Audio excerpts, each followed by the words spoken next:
हरि ओम मंगलमूर्तये नमः। ओम गणाधिपतये नमः। यत्पादपङ्कजध्वानैः श्रुतयः श्रुतिमागता स्पन्दमाना हृदिदेशे ध्याये ब्रह्ममयं गुरुम्।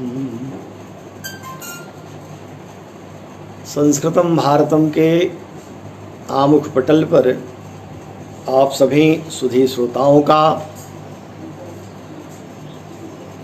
विद्वज्जनों का, ज्योतिषानुरागी सभी बंधुओं का तथा प्रिय छात्रों, आप सबका इस संस्कृतम भारतम के आमुख पटल पर आज पुनः स्वागत है। विगत कई दिनों से संभवतः 18वां दिन है आज बृहद जातकम के चतुर्थ अध्याय निशिकाध्याय पर चर्चा चल रही है। कल जैसा कि प्रतिदिन पहले दिन को छोड़ करके दूसरे दिन से प्रसंग चल रहा है और प्रश्न भी होते हैं, अपने मत के अनुसार, बुद्धि के अनुसार उसका समाधान करने का यत्न करता हूँ। कल एक आचार्य गौतम मिश्र जी ने प्रश्न किया है। प्रश्न उनका है कि जब आप लग्नाधान और प्रश्न कुंडली दोनों के माध्यम से कहते हैं कि विचार करिए, तो प्रश्न कुंडली का निर्माण कैसे किया जाता है ज्योतिष शास्त्र में, इस पर भी अगर थोड़ा सा ही प्रकाश डाल देंगे तो अच्छा होगा। तो प्रश्न कुंडली तो बस जब कभी किसी ने, प्रश्नकर्ता ने ज्योतिषी के सामने आ करके, टेलीफोन पर नहीं, टेलीफोन पर जो प्रश्न होता है उसमें थोड़ी सी समस्या हो जाती है, क्योंकि लंदन में बैठा व्यक्ति, अमेरिका में बैठा व्यक्ति जब फ़ोन करता है तो अब समस्या ये हो जाती है कि प्रश्नकर्ता तो बहुत दूर है, 12 घंटे का अंतर हो रहा है, और जो ज्योतिषी देखने वाला है वो दूसरी जगह है। तो अब किस समय को ग्रहण किया जाए, इसलिए प्रश्नकर्ता जब सामने हो और विशेष करके वो आदर भाव के सहित जब आवे, क्या है, समित पाणिम श्रोत्रियम गच्छेत।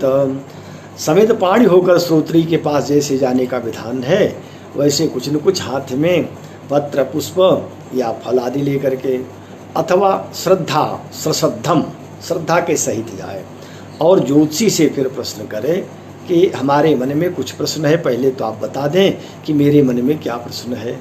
तो ज्योतिषी ठीक ज्योतिषी है, प्रश्न कुंडली जानता है, तो आपके मनोगत भाव को भी बता देगा कि क्या प्रश्न आप लेकर के आए, और फिर हमारे प्रश्न का उत्तर क्या है तो वह भी ज्योतिषी बताएगा। जिस क्षण प्रश्नकर्ता ने प्रश्न किया उसी क्षण की लग्न बना ली गई, और उस लग्न को ठीक उसी प्रकार से बनाते हैं जैसे आधान लग्न बनाएंगे, जैसे जन्मांग बनाएंगे, वैसे प्रश्नांग बना लिया। प्रश्नांग कई लोग जन्मांक लिख देते हैं, वो गलती से लिख देते हैं। जन्मांक चक्र नहीं होता, जन्मांग चक्र है। चूँकि अंक पड़े रहते हैं उसको वो अंक समझते, वो अंक नहीं तो राशियां हैं, और वो एक एक राशि एक एक अंग है, इसलिए जन्मांग चक्र ही समझना चाहिए। तो ऐसे प्रश्नांग भी बन जाता है। तो प्रश्नांग में सारे ग्रहों को, तात्कालिक ग्रहों को रख ले और उसके अनुसार फिर वैसे विचार करे जैसे जन्म कुंडली की करता है या फिर आधान कुंडली की करेगा। तो प्रश्न कुंडली पर तो अलग अलग ग्रंथ हैं, एक नहीं अनेकों ग्रंथ हैं। हमारे इसी ज्योतिष शास्त्र के अंतर्गत कम से कम सैकड़ों प्रश्न ग्रंथ आज तक हैं, उपलब्ध भी हैं। तो उन ग्रंथों से विचार करना चाहिए।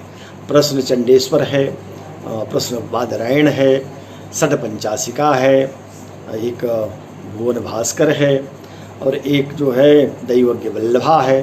तो अनेक हैं, हम तो 2-4 का ही नाम ले रहे हैं। तो उन प्रश्न कुंडली से उनका फलादेश समझना चाहिए। अभी चूँकि यहाँ विषय दूसरा चल रहा है, इसलिए प्रश्न कुंडली पर अधिक चर्चा नहीं करेंगे। अब आगे आचार्य मनोतोष भट्टाचार्य जी ने फिर प्रश्न किया है कि जो आपने पढ़ा कि अवाग, अवाग कहा है मूक होने के लिए, तो किम अवाग जडः तुल्यार्थवाचकः, क्या ये जो अवाक है ये जड़ का तुल्यार्थ है, समानांतर है, माने पर्याय है? ये बात तो है ही।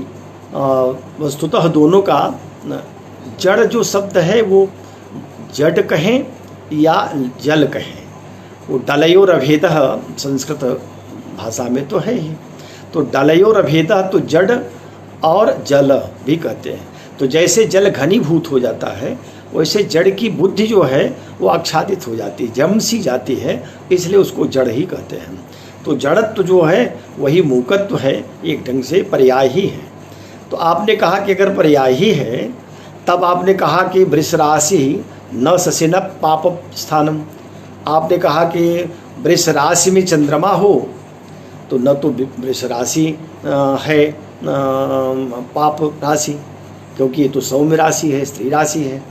और ये भी नहीं है कि यह चंद्रमा पाप है, चंद्रमा तो क्षीण होने पर पाप होता है, लेकिन वृष राशि का चंद्रमा तो उच्च का होता है। तो फिर कैसे ये बात कहा कि वृष राशि का चंद्रमा अवाक बना देता है? उसमें ये भी है कि पापक ग्रह भ संधि में हो, राशियों की संधि में पापक ग्रह भी हो, ये बात कही गई है। तो राशियों की संधि में पापक ग्रह तो उसका एक शर्त है, लेकिन यह भी शर्त है कि चंद्रमा भी वृष राशि का हो। अब वृष राशि तो फिर क्यों कह दिया जब ये पाप राशि नहीं है? तो यही प्रश्न है भट्टाचार्य जी का। इसका कारण सिर्फ इतना ही है कि यहाँ वृष राशि को केवल पाप राशि या शुभ राशि मानकर नहीं कहा गया। वस्तुतः हमने एक दिन वाणी के विषय में चर्चा किया था, विगत हफ्ते भर पहले की बात होगी, और उसमें ये प्रसंग आया था कि वाणी कैसे प्रस्फुटित होती है, वाणी के पीछे कहाँ से ध्वनि आ रही है। तो श्रीमद् भागवत महापुराण के 11वें स्कंद का एक श्लोक हमने पढ़ा था, वो श्लोक फिर से कह रहा हूँ। वहाँ कहा कि स एस जीव विवर प्रसूति, ये जो जीव है ये विवर माने दहराकाश कहें, तो दहराकाश में वहाँ इसकी प्रसूति प्रकट होता है, वाणी जो है, और वहाँ तो परावाणी ही है, प्रकट कैसे होगी? तो कहा वही परावाणी जो है वो ऊपर जब उठती है तो प्राणेन, प्राण का सहयोग लेती है, घोषेण ध्वनि के साथ, गुहाम प्रविष्ट, कंठ कुहर में आ जाती है। हृदय में तो वह पश्यंती रहती है, और जब कंठ कुहर में आती है, होठ हिलते हैं, तो वो उपांशु जैसा हो जाता है, तो उसको परापश्यंती मध्यमा वाणी कह देते हैं। लेकिन जब ये कंठ कुहर में आती है तो वही कहा कि सयेस जीव विवर प्रसूति प्राणेन घोषेण गुहाम प्रविष्ट। अब फिर कहा कि मनोमयम, अब मन का यहीं से सहयोग लेना शुरू करते हैं, क्योंकि अब बैखरी बनने जा रही है ना। तो मनोमयम सूक्ष्ममुपेत्य रूपम मात्रा स्वरो वर्ण इति स्थविष्टात्, मात्रा स्वर वर्ण बन जाता है जब मन का साथ ये वाणी प्राप्त करती है। तो अब अगर यही नहीं वाणी मन का साथ नहीं पाई तो वही क्या बन जाएगी? फिर वाणी प्रस्फुटित नहीं होगी, वो अवाक हो जाएगा, माने बैखरी नहीं हो पाएगी। तो मनोमयम जो मन है चंद्रमा, ये तो हम लोग चर्चा आरंभ से करते चले आ रहे हैं।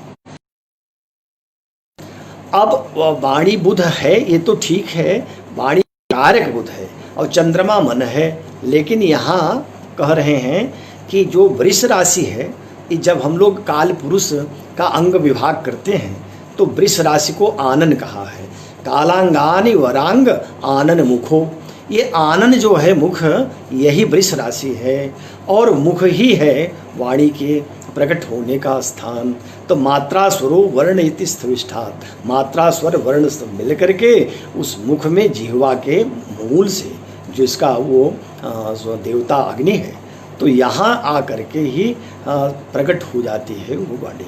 तो वृष राशि भी चूँकि वाणी का स्थान है, द्वितीय भाव को वाक स्थान भी कहा गया है, तो द्वितीय वाक स्थान है, इसलिए वृष काल पुरुष की दूसरा अंग होने के कारण शुक्र यहाँ जब बैठा तो वह अवरोध अब कर रहा है। अवरोध क्यों कर रहा है? शुक्र नहीं बैठा है बल्कि चंद्रमा बैठा है। तो चंद्रमा बैठा तो अवरोध क्यों कर रहा है? क्योंकि यहाँ पापक ग्रह भ संधि में हो गए और यह चंद्रमा दूषित हो रहा है पाप ग्रहों के प्रभाव से, इसलिए ऐसे व्यक्ति को अवाक कहा। अब दूसरा प्रश्न आपने कहा कि सौम्या सौम्ये इत्यस्य बुधेन च बुध भिन्नान्य ग्रह कथम नक्षेदा भवति। जब सौम्या सौम्य का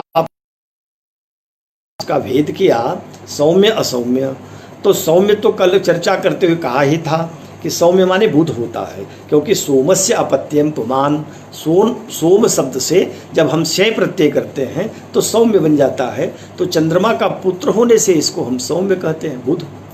तो सौम्य का अर्थ बुध भी होता है और सौम्य का दूसरा अर्थ शुभग्रह भी होता है। जब सौम्या सौम्य कह दिया तो सौम्य और असौम्य माने पाप और शुभग्रह, और यही टीका हमारे आचार्यों ने भी किया, भट्टोत्पल ने किया, लगभग सारे आचार्यों को मान्य है। अच्छा, प्रकरण के अनुसार अर्थ होता है। निश्चित ही ऐसे बहुत शब्द संस्कृत साहित्य में हैं जिनके अनेक अर्थ हो जाते हैं। जैसे हरि शब्द के 13 अर्थ हो जाते हैं। यमानिलेन्द्र चंद्रार्को विश्व सिंहांस बाजिस कपि सुकाही कपि भेकेशु हरे ना कपिलेत्रिषु। तो ये 13 अर्थ हरि के हो गए। अब हरि शब्द का अर्थ कहाँ बंदर होगा और कहाँ जो है बाजी घोड़ा होगा और कहाँ हरि का अर्थ इंद्र या विष्णु होगा। तो ये सब प्रसंग के अनुसार, प्रकरण के अनुसार अर्थ किए जाते हैं। यहाँ सुबह सुबह क्रूर ग्रह पाप ग्रहों के मिश्रण से ही बात आई है, इसलिए सौम्य अर्थ बुध अगर एक का कर भी दें तो अन्य असौम्य को क्या करेंगे, पाप ग्रह तो कहना ही पड़ेगा। इसलिए यहाँ बुध से कोई उसका संबंध नहीं है, इसलिए सौम्य असौम्य से यही समझना चाहिए कि ये शुभ ग्रह और पाप ग्रहों के लिए कहा गया। अस्तु, अब आचार्य सहस्राम त्रिपाठी जी ने ये एक प्रश्न कर दिया कि आप जो दिव्यांगता माने विकलांगता योग बता रहे हैं, जो आधान कुंडली में बना हुआ योग है, तो आधान कुंडली या प्रश्न कुंडली से तो आप कहते हैं कि ये योग घटता है, ठीक भी है, तभी तो आचार्य ने कहा, उसी की मैं व्याख्या कर रहा हूँ। तो कह रहे हैं कि अच्छा, तब ये क्या जो जन्म कुंडली बनेगी बच्चे के जन्म के बाद, अगर ऐसा योग पड़ जाए तो क्या जिन लोगों की जन्म कुंडली में ऐसे योग पड़े हैं उनको भी बताया जाए कि वह भी इसी प्रकार से होंगे। तो ये बात तो ठीक ही है, क्योंकि आधान कुंडली में अगर वो योग पड़ा है तो आवश्यक नहीं है कि जन्म कुंडली में वो योग हो, कुछ तो अंतर होता है। इसलिए आधान कुंडली का जो फलादेश है वो आधान कुंडली के लिए निषेक तक ही आचार्यों ने रखा है। इसके बाद जो मूक और बधिर आदि के योग हैं वो सब योग तो अलग से आचार्यों ने कहा है, फलित ग्रंथों में सर्वत्र कहा गया है। तो यहाँ आधान कुंडली प्रश्न कुंडली में अगर ये योग बनते हैं तो वहीं तक सीमा है। आप कहते हैं, आप अपने अनुभव से बताइए कि क्या जन्म कुंडली में घट पाते हैं। तो जो आधान में बताई गई ये हीनांगता या विकलांगता की बात है और न्यूनाधिकता की, वह वहीं तक सीमित है, उसके जन्म के बाद ऐसा योग नहीं कहा गया। ये उसी के लिए है। अनुभव इस विषय में मेरा कोई बहुत अधिक नहीं है, क्योंकि हमारा संबंध कम हो पाया विकलांगों से जिनकी कुंडली हमको देखने को ज़्यादा मिली हो। इसलिए मैं नहीं कह सकता कि वो बिल्कुल जो आधान कुंडली में है वही जन्म कुंडली में भी वैसे योग घटित होंगे, ये बात नहीं होती जहाँ तक मुझे लग रहा है। इसलिए आज अब इसको यहीं तक छोड़ते हैं। अब एक बात और किसी ने कोई प्रश्न नहीं किया है। अब हम लोग चलें निषेकाध्याय के कौन सा श्लोक हो गया था, 19 श्लोक नहीं 20 श्लोक हो गए थे। अच्छा, अब 20 श्लोक के बाद वाला श्लोक आप लोग सुने और इस पर हम लोग चर्चा करते हैं। 21वां श्लोक है, तत्काल मेन्दु सहितो द्विरशांस को यह तत्तुल्य राशि सहिते पुरुतः शशांके यावानुदेति दिन रात्रि समान भाग तावत् गते दिन निशो प्रवदन्ति जन्म। तत्काल बिंदु सहितो द्विरशांस को यह, यहाँ भी वही बात है कि आप आधान कुंडली से या प्रश्न कुंडली से तत्काल तात्कालीन उस क्षण जब प्रश्न हो रहा हो अथवा जो आधान का समय हो, उस समय का एक चंद्रमा को स्पष्ट कर ले, चंद्र स्पष्ट कर लेना चाहिए। चंद्र स्पष्ट गणना तो उसका वही है जो सब जानते हैं। खखटनम भयातम बभूवो धृतम तत् खतर्घनिधिष्णे सुयुक्तम दिनगनम नवाप्तम शशि भाग भुक्तस्तु गुरुवा खखा भ्राष्ट वेदा भोगेन भक्ता। तो ये चंद्र स्पष्टि का वो बताया गया नियम। लेकिन चंद्र स्पष्ट से अभिप्राय यहाँ है कि लग्न को आप देखें कि उस लग्न में चंद्रमा कितने अंश पर है।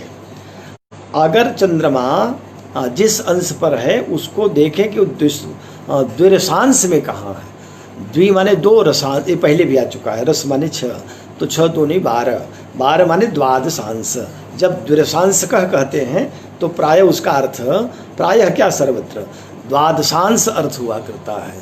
तो द्विरसांश को यह जो द्वादशांश में तत्काल इंदु सहिता चंद्रमा जितने राशि में, जिस संख्या वाली राशि में बैठा हो, चंद्रमा जहाँ स्थित हो द्वादशांश में, ये सीधे अर्थ कर लें, तत्तुल्य राशि सहिते, उसी के तुल्य राशि में, तत्तुल्य माने जितनी संख्या में है उतनी तुलना में, पूर्वतः शशांके, उतनी संख्या में माने उस राशि में, जो संख्या वाली राशि आएगी उसी राशि में जब 10वें मास में, आधान लग्न से 10वें मास में चंद्रमा जब उस राशि में प्रविष्ट होगा, उसी चंद्रमा के राशि में ये 2 दिन 2.25 दिन रहेगा।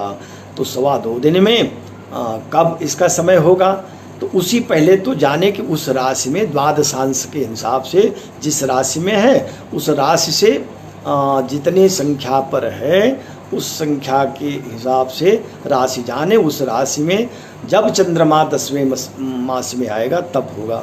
अब कहा कि अच्छा तो 2.25 दिन तो बहुत है, आप इसमें भी बता दें किस दिन। तो कहा कि उसमें द्विरसांश को इसको समान तत्तुल्य देखें, जितने अंश का व्यतीत हुआ है उस हिसाब से उस राशि अंश से समझ लें कि अमुक नक्षत्र में ही जन्म होगा। यावानुदेत दिन रात्रि समान भाग। अब यहाँ ये भी है कि वो जो राशि उदित है उसको देखें कि वह राशि कौन राशि है, वो दिन राशि है कि रात्रि राशि है। दिन राशि क्या होती है, रात्रि राशि माने दिन बली है कि रात्रि बली है। तो दिन बली और रात्रि बली को आपने पहले जान लिया, प्रथम अध्याय में ही जब राशि प्रभेदाध्याय पढ़ा था तो वहाँ आया था गोजा स्वीकरी की मिथुना समृगा निशाख्या पृष्ठोदया विमिथुना कथितास्ते हिव। तो गोजा स्वीकरी की मिथुना समृगा निशाख्या, यही निशाख्या माने रात्रि बली हैं। गो वृष अज मेष अश्वी धनु करकी कर्क, करकी गोजा स्वीकरी की मिथुना, धनु कर्क मिथुन, और समृगा मृग मकर को लेकर के ये रात्रिबली हैं। शेष दिनबली हैं। तो शेष जो है दिनबली, तो दिनबली राशि में है कि रात्रिबली राशि में है। जिस राशि में हो अब रात्रि समान भाग जान लेना चाहिए कि अगर दिनबली है तो दिन में जन्म होगा, रात्रिबली राशियाँ हैं तो रात्रि में जन्म होगा। तावद गते दिन निशो, वही उसी के हिसाब से उस संख्या में दिन या रात्रि में प्रवदंती जन्म, जन्म कहना चाहिए। अर्थ एक बार फिर से स्पष्ट कर दें। तत्काल बिंदु सहितो दुर्शांश को, यह तत्काल चंद्र स्पष्ट से जिस द्वादशांश में चंद्रमा हो उसकी तुल्य संख्या में जो राशि आती हो उस राशि में 10वें महीने आधान के समय से 10वें मास आरंभ होने पर उस राशि में जब चंद्रमा प्रवेश करेगा तब समझ लेना चाहिए कि ये जातक का जन्म इसी समय होगा। जातक माने गर्भस्थ शिशु का, अब उत्पन्न होगा तब जातक होगा। अभी तो शिशु है, वो गर्भस्थ शिशु है, तो गर्भस्थ शिशु का तब जन्म कहना चाहिए। और कहा कि अच्छा वो कितने दिन में होगा, उस चंद्रमा की राशि तो 2.25 दिन। तो कहा वह भी आप देखें, वहाँ चंद्रमा के राशि अंश को देख लें और उतने अंश पर ही, उतनी राशि के उस अंश पर जब चंद्रमा आवे तो वह दिन भी तय हो जाएगा और उसकी तत्तुल्य समता इसी से करें। अब कहा कि यावानुदेत दिन रात्रि समान भाग, जो दिन बली राशि उदित है तो दिन में, और रात्रि बली राशि उदित है तो रात्रि में जन्म कहना चाहिए। इस प्रकार से दिन रात्रि का भी विभाग किया जाना चाहिए। ये बात आधान लग्न से प्रसव काल का ज्ञान बता दिया। अथवा प्रश्न कुंडली किसी ने पूछा, अगर गर्भ में ही बालक है तो प्रश्न कुंडली से पूछा, तो उस हिसाब से भी ये विचार करके देख लें कि इस समय तो वो प्रश्न कुंडली पूछेगा, तब के हिसाब से अगर आप दूरसांस में देखेंगे तब तो 10वें मास नहीं कहेंगे, से ही जाने कि कितने महीने का गर्भ हो गया, ये आपको ही ज्ञान हो जाएगा ज्योतिषी को। इसको उस व्यक्ति से भी पूछने की जरूरत नहीं है, आप बता सकते हैं कि हमारी गणना से इतने महीने बीत गए हैं। वो कैसे जानेंगे? तो प्रश्न कुंडली के अनुसार जो लग्न आती है उस लग्न से शुक्र को देखें कि कितनी राशि चला हुआ है। अगर शुक्र 9 राशि पार कर गया, 9 में आ गया है, तब तो इसका मतलब है कि फिर उसको बदलना पड़ेगा, घटाना पड़ेगा 12 में। और यदि शुक्र 9 राशि से पहले है तो उसी के चले हुए राशि अंश के अनुसार समझना चाहिए कि इतने महीने इतने दिन हो गए हैं। ये प्रश्न कुंडलियों में बहुत स्पष्ट कहा गया है, उसको यहाँ विस्तार से चर्चा करने की आवश्यकता नहीं, लेकिन प्रश्न कुंडली से भी और आधान कुंडली से भी इस बात को जाना जा सकता है। अस्तु 21 श्लोक पूरे हो गए। अब हम लोग 22वें श्लोक में आते हैं। यह श्लोक इस अध्याय का अंतिम श्लोक है, और अंतिम श्लोक जब आता है तब थोड़ी प्रसन्नता होती है कि एक सोपान आगे बढ़ गए। अच्छी बात है, देखें इस श्लोक को भी देख लें। उदयत मृदुभांसे सप्तमस्थे च मंदे यदि भवति निषेकः सूतिरब्दत्रेण शशिनितु विधिरेश द्वादशे अब्दे प्रकुर्यात् शशिनितु विधिरेश द्वादशेब्दे प्रकुर्यात् निगदित मिह चिंत्यम सूतिकालेपि युक्त्या। उदयति मृदुभांसे, मृदु माने शनि, अंश शनि के द्वादशांश, मृदुभांसे शनि के द्वादशांश में। उदयति अगर शनि का द्वादशांश उदित हो रहा हो, माने वह लग्न जिस लग्न में निषेक हो रहा है उसमें अगर शनि का चाहे मकर हो चाहे कुंभ, वह द्वादशांश आ गया हो और उस आधान लग्न से सप्तमस्थे च मंदे, शनि यदि 7वें स्थान में स्थित हो गया हो, लग्न शनि के द्वादशांश का हो और 7वें स्थान में मंदे माने शनि बैठा हो, यदि भवति निषेक, अगर इसमें निषेक हुआ तो सूति अब्दत्रेण, निश्चित ही जो बालक होगा, बालक बालिका, वो 3 वर्ष में पैदा होगा। ये बहुत आश्चर्य होता है कि ये बात कही गई है। अभी पहले श्लोक का अर्थ कर लिया जाए तो इस पर भी थोड़ी चर्चा तो करेंगे ही। फिर कहा शशिनितु विधिरेश द्वादशेब्दे प्रकुर्यात्, और शशिनी अगर चंद्रमा इसी स्थिति में हो, माने चंद्रमा का द्वादशांश उदित हो रहा हो और चंद्रमा उस आधान लग्न से सप्तम में हो जाए। शशिनितु विधिरेश, ऐसा विधि शशिनी, यही विधि जो शनि के लिए किया गया, अगर यह चंद्रमा के लिए हो जाए तब जो बालक पैदा होगा द्वादशेब्दे प्रकुर्यात्, 12वें वर्ष में पैदा होगा, 12 वर्ष पूरा होने पर जन्म होगा। निगदित मिह चिंत्यम सूतिकालेपि युक्त्या, युक्तिपूर्वक इस सूतिकाल, प्रसूतिकाल को, बालक के जन्म को निगदित कहा गया है, इसका ठीक से विचार करके कहना चाहिए। अब यहाँ तो 2 बात कही, एक तो शनि का द्वादशांश उदित हो और उसमें शनि सप्तम में हो, सप्तम में होकर लग्न को देखेगा ही। यद्यपि शनि मंद है तो थोड़ा समय से अधिक समय लिया, वहाँ तो ठीक है, लेकिन चंद्रमा तो शीघ्रगामी है, और चंद्रमा यदि द्वादशांश में उदित है अपने ही और सप्तम में बैठ करके लग्न को देखा, तब तो 12 वर्ष कह दिया। ये बात आज तो घटित कम होती देखी जा रही है, ऐसा वर्तमान में एक भी घटना सुनने को नहीं आती।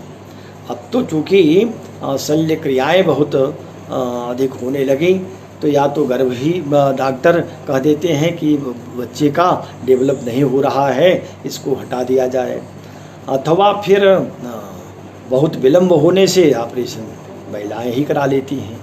ऐसी स्थिति में फिर क्या कहा जाए कि ये सिद्धांत कहाँ घटित होगा?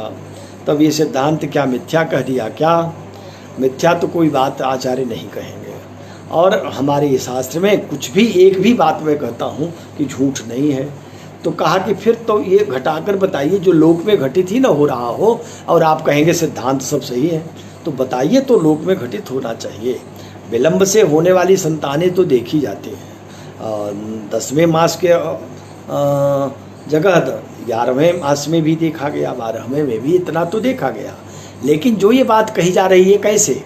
तो कहा कि देखिए आचार्य वराहमिहिर जिस काल में उत्पन्न हुए हैं वो एक संक्रमण काल था। उसके पहले पौराणिक काल और वैदिक काल भी चल रहे थे। वैदिक काल की बहुत सारी घटनाएं हो चुकी थीं, पौराणिक काल की घटनाएं हो चुकी थीं, वो सब दृष्टांत उनके सामने थे। और आचार्य पुराणों को और शास्त्रों को, वेदों को कहीं रत्ती भर उसमें फेर बदल नहीं करते। वो स्वयं जानते भी हैं और बदल भी सकते हैं सारे सिद्धांतों को, लेकिन कभी सिद्धांत बदला नहीं। उन्होंने स्वयं कहा कि हम समर्थ हैं, चाहें तो अपने ढंग से बना करके पूरे शास्त्र को लिख सकते हैं।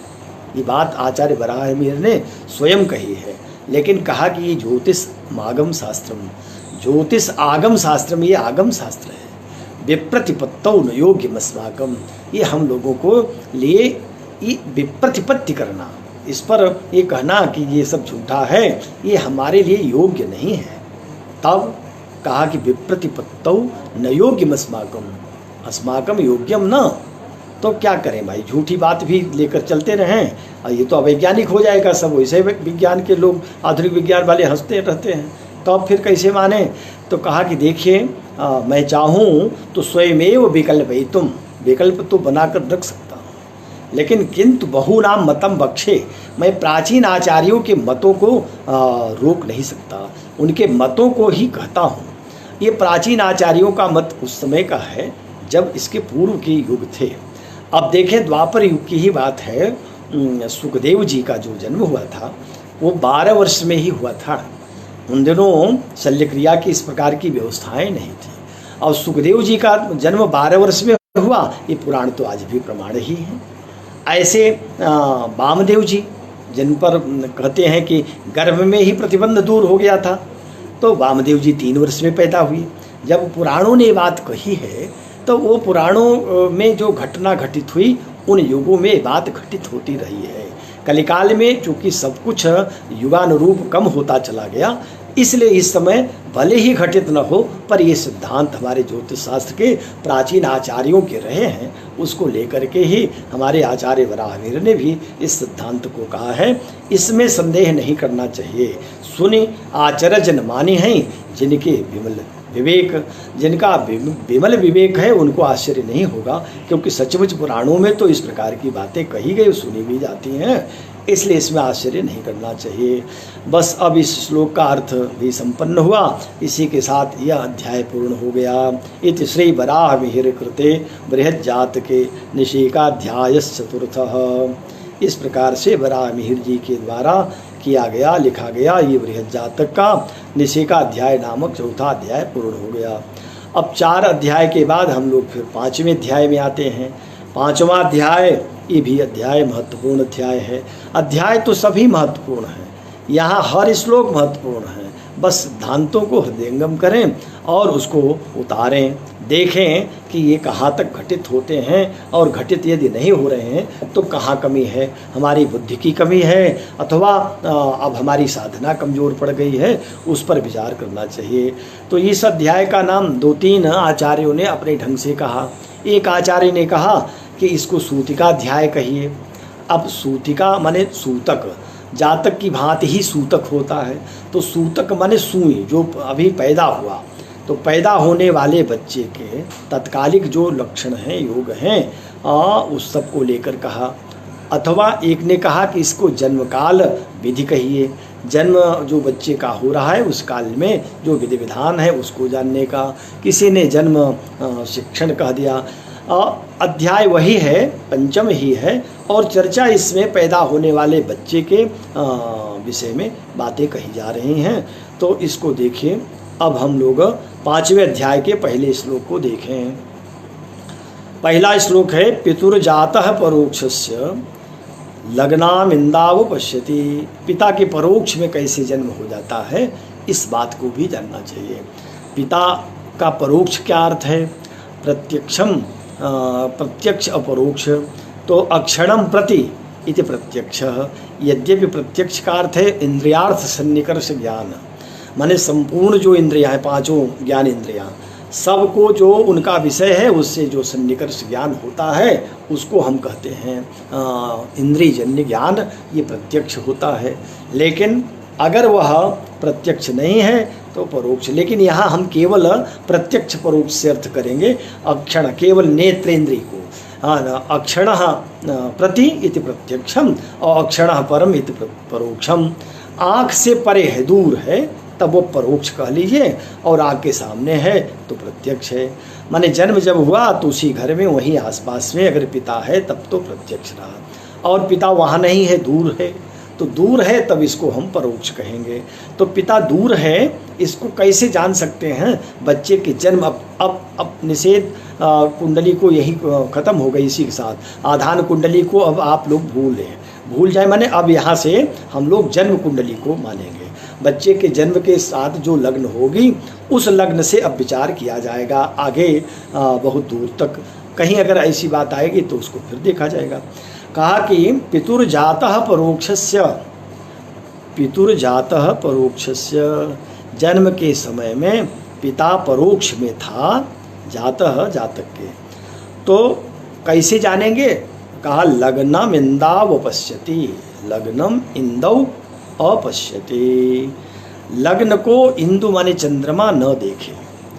लग्न को अगर चंद्रमा न देख रहा हो तो इसका अर्थ है पिता के परोक्ष में जन्म हुआ। अब यहाँ भी न देख रहा हो, देखने को आप एक दृष्टि मत लीजिएगा, सप्तम वाली दृष्टि, केवल सप्तम को लेंगे तब तो बड़ा विरल पक्ष हो जाएगा। तब तो सब ज़्यादातर जातक विदेश में उनके पिता रहेंगे जब जन्म होगा तो। क्यों? क्योंकि सप्तम में लग्न जन्म कुंडली जिसकी हो उससे सप्तम में चंद्रमा बैठेगा, तभी पिता सामने था, हमारे घर में था। यह बात तो विरल हो जाएगा। फिर यहाँ आप सातों दृष्टियों को लो। 7 प्रकार की जो दृष्टि होती है उसको ग्रहण कर लीजिए। 7 प्रकार की दृष्टि में क्या? पहला त्रिदश, 3 और 10, फिर त्रिकोण 9 और 5, 4 हो गए, और उसके बाद चतुरष्ट 4 और 8, 6 हो गए, और 1 7, 7वीं दृष्टि। तो ये 7 प्रकार की जो दृष्टि है, सातों दृष्टियों का प्रयोग करिएगा। इनमें किसी एक में दृष्टि अगर लग्न पर हो रही है तब पिता का परोक्ष नहीं, पिता के प्रत्यक्ष में जन्म हुआ।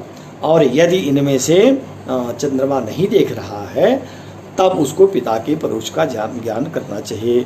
पितुर्जातः परोक्षस्य और लग्नो इंदा, लग्न मिंदा वपश्यति। लग्न को अगर इंदु चंद्रमा न देखे तब पिता के परोक्ष में जन्म हुआ। तो कहाँ था पिता? किस स्थान में रहा होगा? कितनी दूर पर रहा होगा? तो स्थान तो नहीं, लेकिन दूरी तो समझ सकते हैं। कहा क्या? दूरी कैसे जानेंगे? विदेशस्थस्य चरमे, अगर चरभे चर राशि का हो तो चर राशि का कौन हो? चंद्रमा। विदेशस्थस्य, चंद्रमा को न देखे लग्न को, और कह दिया मध्यात् भ्रष्टे दिवाकरे, दिवाकर भी मध्य से भ्रष्ट हो जाए। मध्य से भ्रष्ट कहाँ से होगा? सूर्य तो अपने आकाश में ही रहेगा, आकाश में भले रहे पर मध्य से अर्थ यहाँ दशम से ग्रहण करना चाहिए। दशम स्थान में सूर्य न हो, ये अर्थ कर लीजिए। दशम स्थान में सूर्य न हो, इसका अर्थ है 8वें भी हो सकता है, 9वें भी हो सकता है, अथवा 11वें भी हो सकता है, 12वें भी हो सकता है। हमको अदृश्य चक्रार्ध ही लेना है, दृश्य चक्रार्ध में मत आइए। सप्तम तो अस्त ही है, लग्न तो जन्म ही है, उदय ही है।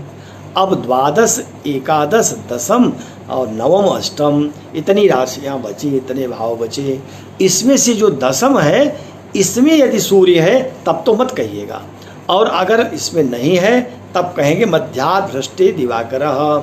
चंद्रमा लग्न को न देखे और सूर्य दशम में न हो तब भी कह दीजिए कि वह जन्म पिता के परोक्ष में हुआ। लेकिन चरभे अगर चर राशि का हो, कौन? चंद्रमा, तब क्या कहेंगे? तब विदेश स्थे, तब विदेश में स्थित था। तो विदेश तो अब आजकल विदेश का अर्थ हो गया कि अपने देश से बाहर, पर पहले का जो समय था वह विदेश कहते थे एक प्रांत से दूसरे प्रांत में जाना, वह भी विदेशी हो जाता था। वो विदेशी सब हो जाते थे जो दूसरे प्रांत में चले जाते थे, क्योंकि तब आवागमन के साधन वैसे नहीं होते थे, इसलिए विदेश तब तक यही था। परदेश नहीं है ये, विदेश विशेष देश, देश का स्थान भी अर्थ होता है, इसलिए दूसरे स्थान, बाहर के स्थान जाने से विदेश। वर्तमान में तो विदेश यही है जो हम लोग जान रहे हैं, जिसको अप्रवासी भारतीयों को कहते हैं, कि माने वो प्रवास पर तो हैं लेकिन है भारत के जाकर के दूर देश में बस गए अस्तु। तो विदेशस्थस्य चरभे, विदेश में पिता है, और इससे ये आकलन कर लें कि चरभे अगर चर राशि का है तब दूर है, ये बात तय हो गई। अच्छा, अगर चरभे नहीं हो, स्थिरभे हो, तो स्थिरभे माने समीप में ही कहीं दूर में चंद्रमा न देखे और स्थिर हो, तब फिर क्या कहेंगे कि माने बहुत दूर नहीं है, नज़दीक है। जिस भाव में है तो मार्ग का समझ लेना चाहिए। ये सब प्रसंग अभी आगे आएंगे। यहाँ इसी श्लोक को एक बार और देख लें। पितुर्जातः परोक्षस्य लग्नम इंदौ अपश्यति, लग्नम इंदौ अपश्यति। पितुर्जात परोक्षस्य लग्नम इंदौ अपश्यति, चंद्रमा लग्न को न देखे और मध्याद् भ्रष्टे दिवाकरे, सूर्य मध्य से भ्रष्ट हो माने दशम स्थान में न हो और चर राशि में स्थित हो। कौन चर राशि में हो? हाँ, ये विदेशस्थस्य। अब यहाँ चरभे मध्याद् भ्रष्टे दिवाकरे, चरभे जो है दिवाकरे मध्याद् भ्रष्टे के लिए प्रयोग करिए, माने सूर्य दशम स्थान से च्युत हो, हट जाए, लेकिन चर राशि का हो, तब समझिए कि शर्त तीन हो गई। एक तो हो गई कि लग्न को चंद्रमा न देखे, दूसरा सूर्य मध्य दशम में न हो, तीसरा सूर्य चर राशि का हो, तब ऐसी स्थिति में विदेश में कहना चाहिए, माने पिता जहाँ संतान का जन्म हुआ वहाँ नहीं है, वहाँ से विदेश में है। अब इस श्लोकार्थ तो चूँकि बहुत स्पष्ट है, इसमें कोई कठिनाई नहीं है, अब इसको यहीं पूरा हो गया। आगे हम लोग चलते हैं। अगला श्लोक देखिए, दूसरा। अब इसमें भी दूसरा एक और योग बता रहे हैं कि फिर कैसे पिता का परोक्ष में, पिता के लिए कहें कि परोक्ष में था, दूर था। तब दूसरे श्लोक में कहा, उदयस्थे पिवा मंदे कुजे वास्तमुपागते स्थिते चान्तक्ष क्षपानाथे, स्थिते चान्तक्षपानाथे शशांक सुत शुक्रयोः। अर्थ है उदयस्थेपि वा मंदे, उदयस्थ माने लग्नस्थ, मंद माने शनि हो, लग्न जो है उस लग्न में शनि बैठा हो, और उदयस्थेपि वा मंदे, तो इसमें भी एक योग बना लें। इसमें क्या योग बने कि चंद्रमा लग्न को न देखे, चंद्रमा की कोई भी दृष्टि लग्न पर न हो रही हो और शनि लग्न में केवल बैठा हो, तब भी पिता के परोक्ष में जन्म कहना चाहिए। अच्छा, कुजे वास्तमुपागते, कुजे माने मंगल, अस्त माने सप्तम, अथवा मंगल सप्तम भाव में, सप्तम राशि में बैठा हो, लग्न से सातवें मंगल स्थित हो, उसे भी लग्न को चंद्रमा न देखे, चंद्रमा लग्न को न देखे ये सर्वत्र लागू रहेगा, और चंद्रमा सप्तम को न देखे, मंगल लग्न से सातवें बैठा हो, चंद्रमा भी लग्न को न देखे, तब भी समझना चाहिए कि पिता के परोक्ष में जन्म हुआ, पिता दूर था। अब फिर अगला कर रहे हैं, स्थिते चांतः क्षपा नाथे। क्षपा नाथे माने चंद्रमा, क्षपा माने रात्रि, उसका नाथ स्वामी तो चंद्रमा ही है। तो क्षपानाथ कहाँ हो? शशांक सुत शुक्रयोः। शशांक सुत माने अपने ही बेटे, चंद्रमा का बेटा बुध, बुध और शुक्रयोः शुक्र के कहाँ हो? अंतः स्थिते, दोनों के बीच में स्थित हो जाए। माने एक प्रकार से शुक्र और बुध के मध्य में चंद्रमा आ जाए, चाहे भले ही उसी राशि में क्यों न हो, अंशों से दोनों के बीच में आ जाए। बुध चाहे आगे हो, शुक्र पीछे हो, अथवा शुक्र आगे हो, बुध पीछे हो, दोनों में कोई आगे पीछे हो सकता है, लेकिन दोनों के अंशों के बीच का जो अंश है वहाँ चंद्रमा का अंश यदि आ जाए उसी राशि में, तब भी, अथवा शुक्र दूसरी राशि में, बुध पहली राशि में, बीच में चंद्रमा, तो ऐसी स्थिति में भी जान लेना चाहिए कि पिता के परोक्ष में जन्म हुआ। इसमें बस 3 बात कही गई, तीनों को देख लिया जाए एक बार फिर से।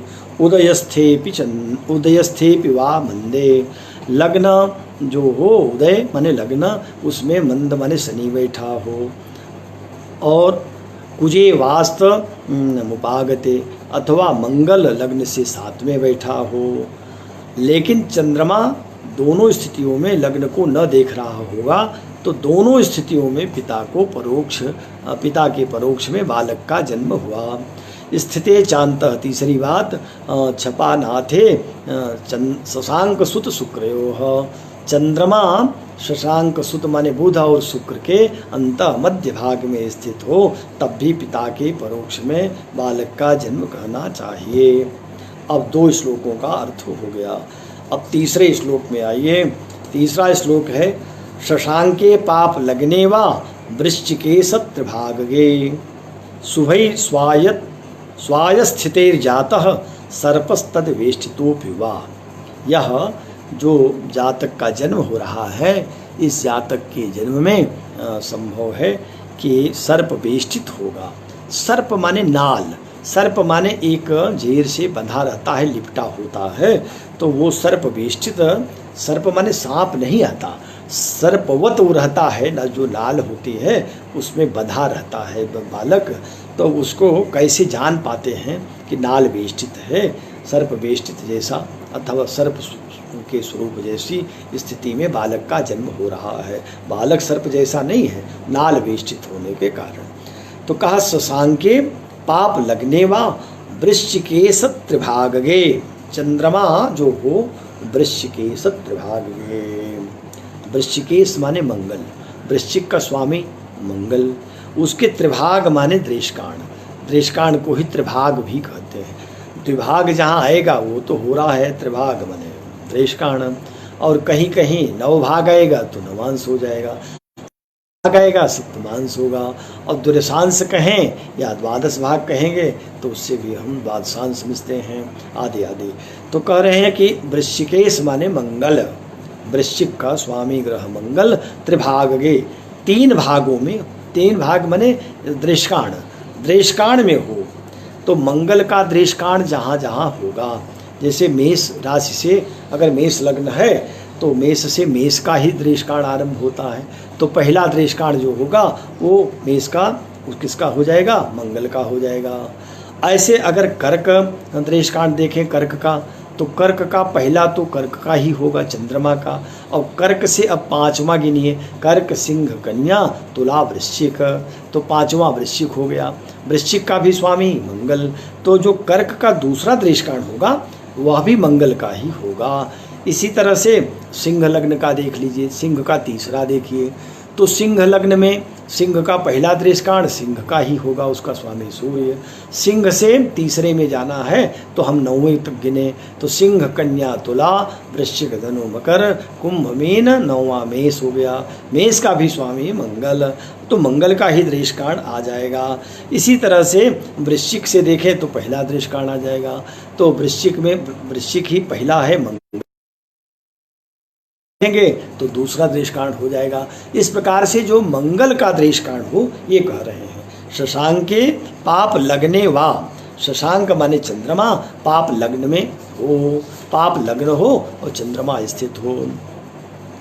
और उसमें से किसी एक देश कांड में क्या हो जाए कि शुभग्रह स्थित हो, क्योंकि ये बात कही जा रही है शुभई, शुभई माने जो शुभग्रह है, स्वाय स्थितई, स्व आय स्थितई, स्व माने दूसरा स्थान, स्व माने धन होता है और धन स्थान दूसरा ही भाव होता है, तो स्व माने द्वितीय भाव में अथवा आय भाव में शुभई स्थितई जाता, शुभग्रह स्थित हो। पापत द्रेशकाण, मंगल का ही द्रेशकाण हो, शशांके चंद्रमा लग्न में युति कर रहा हो, पाप लगने शशांके, पाप लग्न में चंद्रमा हो और उसमें मंगल का द्रेशकाण उदित हो रहा हो, वृश्चिके त्रिभागे माने मंगल का त्रिभागे माने अपने द्रेशकाण में हो और चंद्रमा पाप लग्न में स्थित हो, और स्वाय स्व दूसरे आय माने एकादश में शुभग्रह, शुभग्रह स्थित हो, तब सर्प तस वेष्टितोपि जातः जायते, सर्प से वेष्टित जातक का जन्म होता है, माने जो बालक जन्मेगा उसके शरीर में ऊपर से नाल वेष्टित रहेगा, सर्पाकार से वो नाल घिरा होगा। फिर से एक बार अर्थ देख लें, शशांके पाप लगने वा वृश्चिके त्रिभागे शुभै स्वाय स्थितिर्जातः सर्पस्तद वेष्टितोपि वा।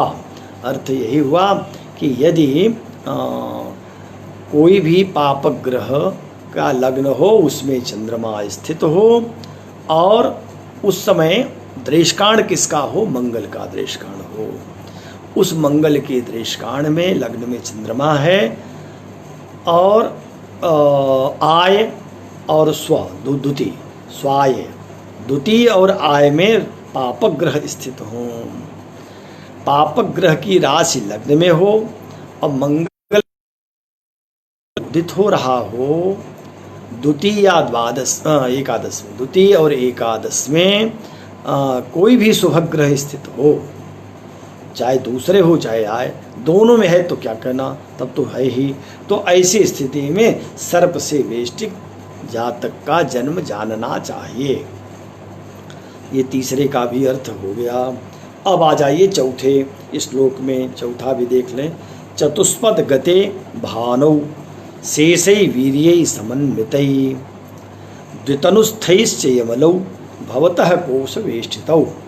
फिर बता रहे हैं कि कोश वेष्टित ही जातक का जन्म होगा, लेकिन यमलौ यमल जातक का जन्म होगा।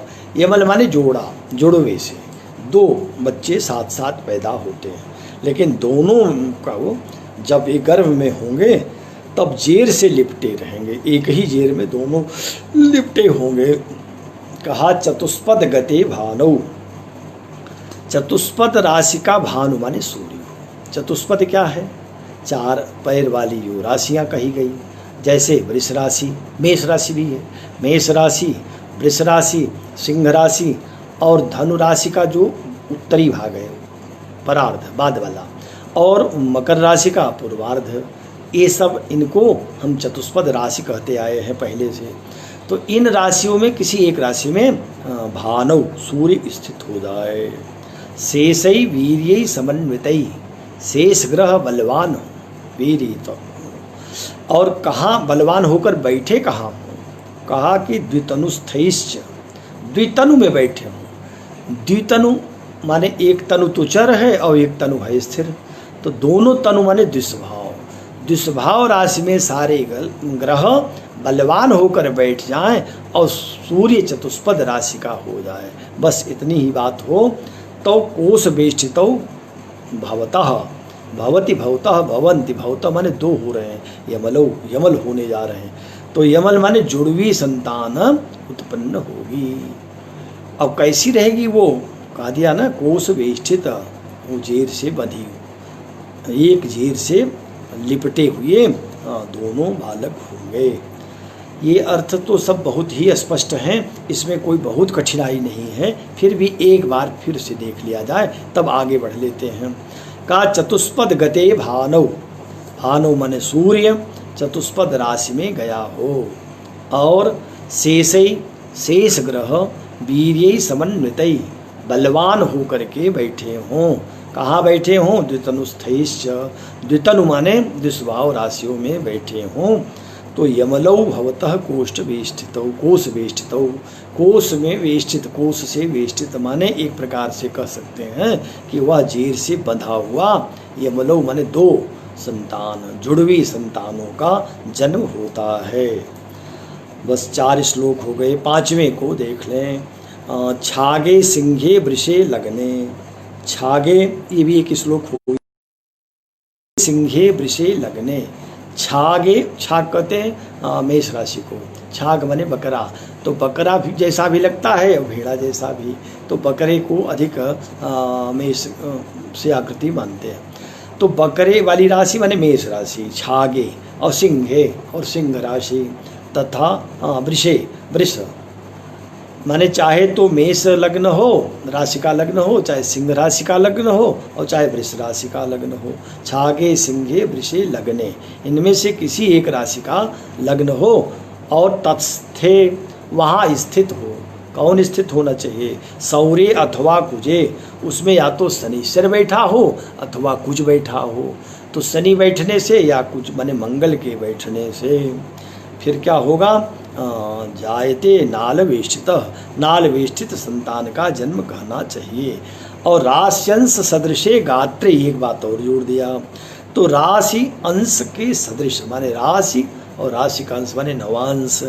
जैसी राशि या राशि के नवांश का स्वरूप है, उसी स्वरूप से जुड़ा हुआ, उसी स्वरूप के अनुरूप गात्रे माने शरीर वाले नाल से वेष्टित उस जातक का जन्म होता है। फिर से देख लीजिए एक बार, करें छागे सिंघे वृषे लगने। छाग माने मेष राशि अथवा सिंह राशि अथवा वृष राशि का लग्न हो। लगने माने इनमें से किसी एक राशि का लग्न हो और उस लग्न में तस्थे, तत् स्थिते, उसमें स्थित हो। कौन स्थित हो? सौरे शनि स्थित हो अथवा कुजे, या तो कुज माने मंगल स्थित हो। तो राशि अंश सदृशे गात्रे, जिसका गात्र माने शरीर, उसी राशि जिस राशि में बैठा है लग्न में शनि या कुज, उस राशि के सदृश गात्र अथवा राशियंश, राशियंश माने राशि के नवांश के अनुरूप स्वभाव अथवा उसकी आकृति प्रकृति के अनुरूप नाल से वेष्टित जातक का जन्म जानना चाहिए। ये बात सारावलीकार ने भी यही कहा है। उन्होंने कह दिया, सिंहाज गोभी हृदय सूते नलिन वेष्टितो जंतु लगने कुजेथ सौरे राश्यंश समान गात्रेषु। राशि अंश समान गात्रेषु, राश्यंश के समान शरीर होती है अथवा राशि और अथवा अंश, उसमें जो बलवान होता है। कभी कभी तो नवांश के अनुसार ही, क्योंकि आगे आएगा प्रसंग जहाँ बरामीर को कहना पड़ेगा कि लग्न नवांसब तुल्य तनु स्यात्। किसी का जो शरीर है वो कैसे हम तय करेंगे? तो लग्न देख करके बहुत लोग फटाफट कहने लगते हैं ऐसे ऐसे इस लग्न का ये फल है। बरामीर कहते नहीं, ऐसा ही न कहिए। लग्न नवांसब तुल्य तनु स्यात्, लग्न के नवांश के तुल्य शरीर जानना चाहिए। वीर युतो अथवा बलवान ग्रह के अनुसार कहना चाहिए। तो इस प्रकार से इस श्लोक का भी अर्थ पूर्ण हो गया। आज हम लोग 5वें अध्याय का 5 श्लोक पूर्ण कर लिए। अब 6ठे श्लोक से कल फिर चर्चा करेंगे। आज का पाठ बस यही समाप्त कर रहे हैं, क्योंकि लगभग समय हो गया और समय से अधिक पढ़ाने से आने वाले दूसरे वक्ताओं के लिए थोड़ी कठिनाई होती है। तो आप लोग प्रश्न करते रहते हैं, तो प्रश्न से इस ग्रंथ का कलेवर और थोड़ा सा सुदृढ़ हो जाता है। और प्रश्न जरूर, जो भ्रांतिपूर्ण प्रश्न हो, जहां हम भी भटक रहे हों, उसको याद कराइए और वो प्रश्न जरूर करिए, ताकि और उसका स्वरूप ठीक से बनाया जा सके। तो आप सब लोगों का इसमें बड़ा योगदान है, क्योंकि अगर कोई श्रोता ही नहीं रहेगा तो वक्ता का परिश्रम व्यर्थ जाता है। तो श्रोता वक्ता दोनों मिलकर के ही ग्रंथ की पूर्णाहुति करते हैं, ग्रंथ की पूर्णता को प्राप्त कराते हैं। और यह जो ज्ञान होता है, पीढ़ियाँ भी उसका लाभ उठाती हैं। इसलिए आप लोगों को विशेष करके